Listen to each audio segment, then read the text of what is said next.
Proyek PSN kembali memicu pro kontra loh sahabat muslimah.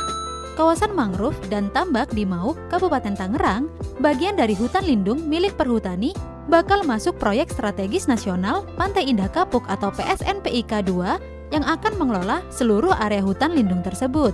Tokoh pemuda Mauk yang juga Panglima Brigade Generasi Muda Matlaul Anwar atau Bergema, Iwan Darmawan, mempertanyakan alasan keputusan pemerintah pusat memberikan stempel PSN pada kawasan tersebut. Iwan menyatakan pemerintah tidak hadir memberikan penjelasan sehingga masyarakat menjadi galau. Bagaimana tanggapan warga atas hal ini? Mari kita simak wawancaranya. Apakah Anda termasuk bagian yang pro dengan adanya rencana tersebut? Tidak setuju. Tidak. Enggak sih, saya termasuk kontra ya. Tidak setuju dengan adanya PSN tersebut. Mengapa banyak yang kontra dengan rencana pengubahan hutan mangrove menjadi PSN? Biar laut tidak abrasi. Karena adanya kepentingan untuk mendapatkan keuntungan. Soalnya banyak masalah sebelumnya gitu. Jadi masyarakat itu nggak setuju karena hutan mangrove itu salah satu itu manfaatnya buat mencegah air laut untuk datang ke daratan gitu. Ya karena itu kan milik umum, harus dinikmati sama masyarakat rakyat dari sana. Rakyat sana kan pencariannya nelayan ya. Jadi dengan adanya itu nanti mereka kesulitan untuk mencari nafkah. Mengapa pemerintah memutuskan untuk mengubah hutan mangrove menjadi kawasan PSN? Karena dapat uang. Ya mungkin karena salah satu wisata kali ya. Saya mungkin pemerintah mau nyari untuk pendapatan negara. Siapa saja yang akan diuntungkan dengan adanya pembangunan PSN ini? Bos yang punya uang. Para pemodal yang banyak uangnya. Ya jelas ya, di sini tuh yang sangat menguntungkan itu kan pemilik modal ya. Pemilik modal yang mereka itu menanamkan modal dan ingin mencari keuntungan sebesar-besarnya. Bagaimana seharusnya sikap masyarakat menghadapi kebijakan tersebut? Menolak. Harus mencegah, juga menolak dan tidak setuju. Harusnya sih menolak gitu ya, karena kan salah satunya itu mengganggu masyarakat untuk mencari nafkah gitu ya. Ya kalau saya sebagai rakyat yang menentang sih dengan kebijakan itu, tidak menguntungkan juga buat kita yang ada di sana, merugikan semua yang ada di sana. Dampaknya ya banyak lah dari lingkungan, ekonomi, sosial. Apa harapan Anda kepada pemerintah? Pemerintah berpihak ke rakyat. Harus berpihak ke rakyat. Ya, pemerintah lebih bijaksana ya Mi, dan berpihak pada masyarakat umum. Pemerintah itu seharusnya tuh mewakili masyarakat itu, yang membela masyarakat yang kecil gitu. Mereka tuh harusnya di posisi dan membela masyarakat yang melindungi lingkungan sekitar gitu, yang tidak merusak, yang melindungi lingkungan di sekitar situ, dan semoga masyarakat tersebut itu tidak terancam gitu keberadaannya dan lingkungannya gitu.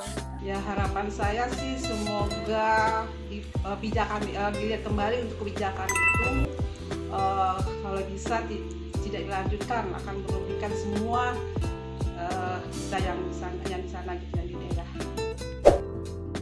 Bukan menguntungkan rakyat, nyatanya proyek strategis nasional justru merugikan rakyat. Bagaimana ya Islam memandang permasalahan ini? Mari kita simak penjelasannya dari Ustazah. Jangan lupa buat like, komen, dan share video ini seluas-luasnya. Proyek Pantai Indah Kapuk 2 atau disingkat dengan PIK 2 masih menuai pro kontra di tengah masyarakat. Hal tersebut seiring dengan banyaknya problematika yang ditimbulkan dari adanya proyek tersebut. Sebagaimana kita tahu bahwa pemerintah memasukkan proyek PIK sebagai PSN alias Proyek Strategis Nasional dan mengeklaim proyek tersebut adalah dalam rangka untuk pemerataan pembangunan, peningkatan lapangan pekerjaan, dan kesejahteraan rakyat. Kenyataannya semua itu tampak seperti omong kosong belaka. Bagaimana tidak?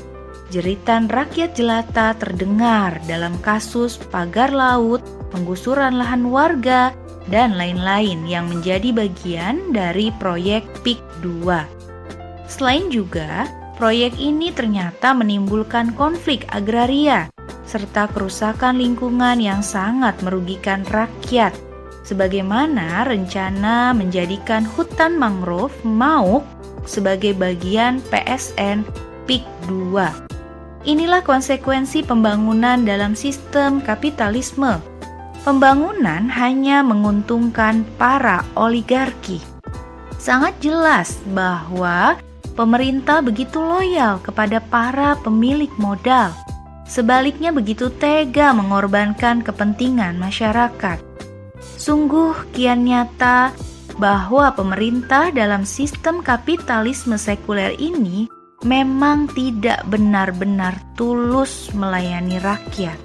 Buktinya, rakyat selalu menjadi tumbal atas berbagai kebijakan yang memihak kaum kapitalis. Hal ini tentu saja sangat berbeda dengan sistem Islam. Paradigma pembangunan dalam Islam ditujukan untuk kemaslahatan rakyat, sehingga negara wajib melakukan pemerataan pembangunan di setiap daerah. Negara wajib menyusun perencanaan yang tepat dan membawa manfaat untuk rakyat, tidak sekedar memenuhi hasrat bisnis para oligarki, sebagaimana yang terjadi hari ini. Hutan dalam pandangan Islam merupakan harta kepemilikan umum yang secara faktanya tidak bisa dimiliki oleh individu atau swasta. Negara wajib melestarikan hutan mangrove tersebut untuk kemaslahatan rakyat, dan rakyat secara umum berhak memanfaatkan keberadaan hutan tersebut. Negara haram menyerahkan penguasaan harta kepemilikan umum tersebut kepada pihak swasta. Tak hanya itu, Islam juga memahami sebuah pembangunan pasti memerlukan dana yang besar. Oleh karena itu, Islam memiliki sistem keuangan yang kokoh berbasis Baitul Mal. Dengan sumber dana dari Baitul Mal, negara mampu menyediakan sumber dana karena memiliki sumber pemasukan modal yang beragam dan memberikan hasil yang besar bagi kemaslahatan rakyat. Di antara sumber pemasukan Baitul Mal adalah dari pos hasil pengelolaan kepemilikan umum oleh negara, pos jizyah, fai, khoroj, dan zakat. Oleh karena itu, negara yang menerapkan Islam akan memiliki sistem keuangan yang kokoh karena berbasis pada aturan Islam.